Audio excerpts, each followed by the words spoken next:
And I think it's already happening. I was so impressed by a couple of your cities, I'll just give you a perfect example, that I started looking up your real estate listings.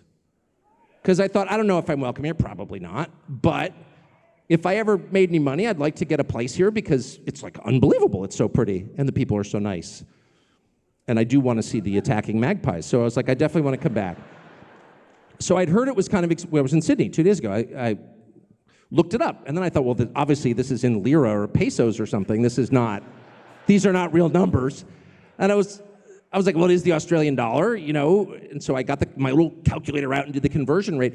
And even after discounting by whatever, 25%, it was so much more that I could afford, and I have a decent job. I was like, how does anybody live here? How does the average Australian making, I don't even know what your average wage is, 100 grand, something in that range-ish? No, that's too high?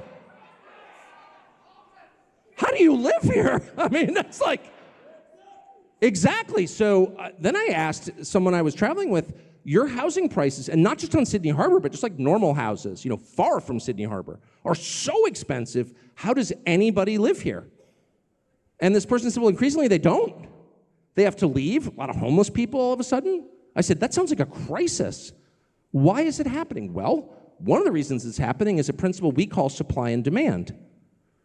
And when there's a greater demand for something than there is a supply, the price rises. And that is purely a matter of population.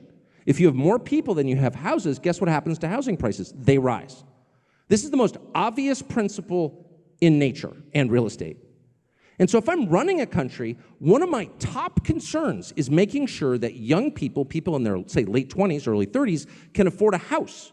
Because my main goal is to create households and a new generation of Australians or Americans or Kiwis or whatever.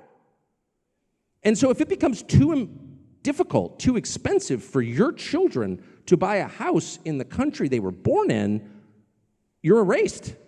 That's it. Your line ends. And that's what's happening. You see it in the birth rates. This is true in my country too. This is not lecturing of you. I'm watching this happen. And in Canada, it's completely out of control. So why is it happening? Immigration.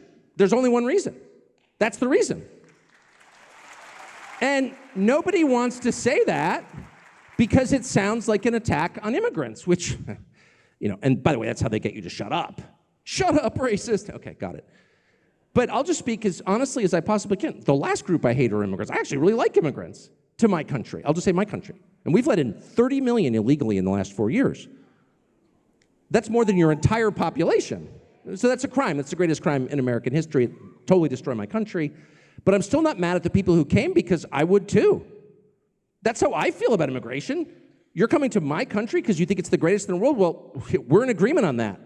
I'm flattered by immigration, by the desire of people from around the world to come to my country. I would want to go there also. It's like people saying your wife is hot. Yeah, I think so. Thank you. You can't have her, but I'm glad that you noticed.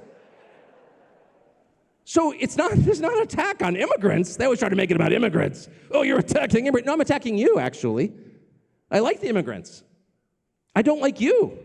And the reason I don't like you, leader of my country, is because this policy is making it impossible for our children to live here and to have the lives that we provided for them. Not, crazy fancy lives, but like a middle-class house with 3 bedrooms on a quarter acre. Is that too much to ask? It shouldn't be.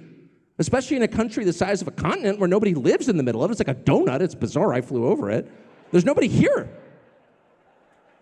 So all of a sudden, if your children can't afford a house here, then you have one person to blame, and that's the people who run your government. And by the way, nobody does, because you're not allowed to. And by the way, in Great Britain, for example, Canada, for example, your closest cousins, your parent and first cousin, people go to jail for noticing. You literally go to jail.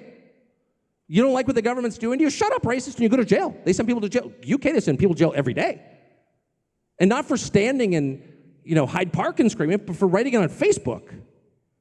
So imagine a government that totally destroys the country, which is criminal behavior, and then criminalizes complaining about it.